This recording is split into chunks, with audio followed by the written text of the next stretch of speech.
What do people think makes them look cool, but actually makes them look like a douchebag? I have a coworker who has the gift of gab and is very proud of his ability to give people false assurances while being extremely vague, essentially just bombarding them with words until they're satisfied.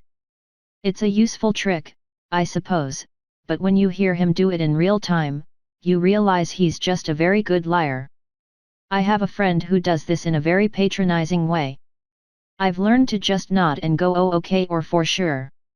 Because I don't care to argue semantics centered around bring right about some petty tiny thing lol he acts offended when I actually say things like, that's a nice opinion.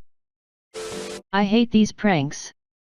Not to sound old and crabby but pranks used to be something everyone could laugh at and were harmless, like a sticky note on the bottom of your computer mouse.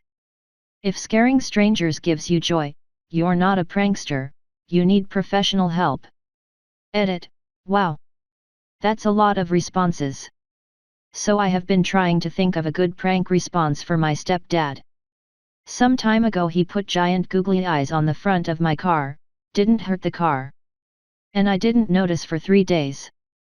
Got me good and we both laughed our asses off when he told me it was him. I'd been going to the store, work, etc. Had no idea. I've been trying to think of something good and along those lines to get back at him. You guys might be the right crowd to ask. Any ideas? Something harmless obviously, but that he may not notice right away. Edit 2, thanks for my first gold. My favorite is switching all the furniture in multiple rooms of the house. My second favorite is putting a rubber band around the trigger of the old school sink sprayer hose trigger so that the next person who turns on the water gets hosed. Occasionally I forget and then I get hosed. But my favorite prank of all time was a family friend who was narcoleptic and would fall asleep randomly when he got excited or stressed or after someone told an especially good joke. Anyway, John loved to hide and jump out and scare his wife and would randomly hide behind a door and wait for the right moment. But, his wife Carol had figured this game out and had the perfect weapon to use against him. She would walk in place, calling, John. John. Weary yo. And he would get so cranked up with anticipation that he would pass the F***ck out right where he was hiding. Carol would then walk around the house and find him in a limp pile behind a door or in the bathtub, snoring away. I miss them. In college, my friends and I would do the rubber band around the sink sprayer prank and sit there in the living room, which was one of those open concept things and basically part of the kitchen.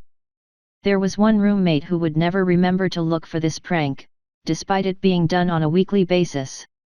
So he would walk in to fill up his water bottle and there would be 3 people sitting on the couch, all obviously turning to watch him go into the kitchen. He'd look over and say, "Hey guys, what's up?"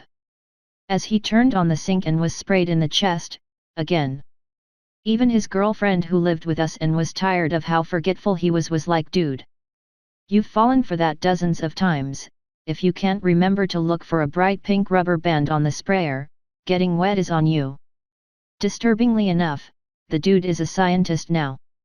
He's pretty much the perfect example of a really smart person who would constantly do really dumb things. It's like his mind was so full of facts and information that it had no room for "if there is a bright pink rubber band on the sink sprayer, don't turn on the sink." A friend of mine once brought another friend that I had never before met to our weekly trivia night.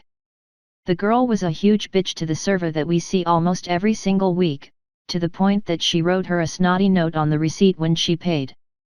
There wasn't anything particularly wrong with the service, she was just being rude as a standard action. That was an instant "you are never invited back here" moment. I work in the service industry and when I go out I've had friends bring other friends who act like this. I have straight up scalded and called them out in front of the server and made them apologize. Why are you trying to ruin someone else's day? Like, go fuck yourself. I'm a very patient person but I have zero patience for assholes. I'll make you leave if you're rude to a server. I don't give a foo *k. Happened to me in school. I was the shy kid and a mean bully always liked to pick on me and she was so fkn strong that I knew better not to mess with her.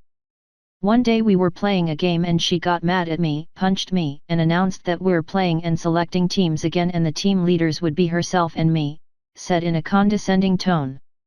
Everyone at that instant said that they would like to be in my team and came to me and literally crowded me. While she was 6 feet away, all alone. Felt like a complete boss that day. Years ago I went to school with a kid who had seizures so bad that she had to wear a special helmet, among other problems. She was the target of relentless bullying by one boy in particular. He kept getting away with it because he was discreet and the victim had difficulty speaking up for herself. Well, one day she finally snaps. I didn't see it personally, but the way I heard it, she basically head-butted the guy with her helmet until his nose exploded. Bully had to go to the hospital. His shitty parents showed up looking for vengeance, but quickly ran out of steam because of 2 problems. 1. None of the teachers, students, or staff saw anything, despite the incident occurring in a crowded hall, and 2. The victim was a disabled girl. The bully ended up getting arrested for pulling a knife on a cop a few years after we all graduated. He was never going to amount to much in life.